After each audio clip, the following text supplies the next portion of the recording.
প্রচন্ড ব্যথা, ঘাড় তুলতেই পারছে না।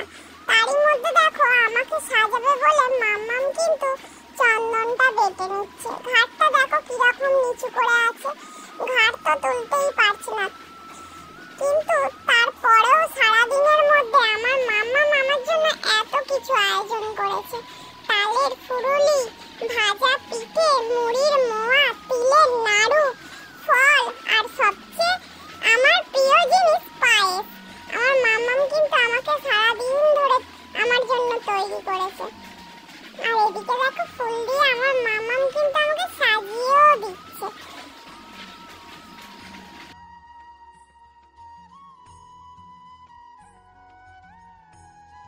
আর তোমাদের একটা কথা বলে রাখি, শোনো, আমার মাম্মাম কিন্তু এখন কিছু হাসির ভিডিও করতেই পারবে না, তার কারণ আমার মাম্মামের কিন্তু প্রচন্ড শরীর খারাপ। আর এই যে দেখো আমাদেরকে সাজানোর পরে তারপরে ধূপ মোমবাতি জ্বেলে দিয়ে আমাদেরকে খেতে দিয়ে গেছে। আমি তো আবার একা খেতে পারবো না, আমার এই যে সাঙ্গ পাঙ্গ আছে এদেরকে নিয়েই আমাকে খেতে হবে।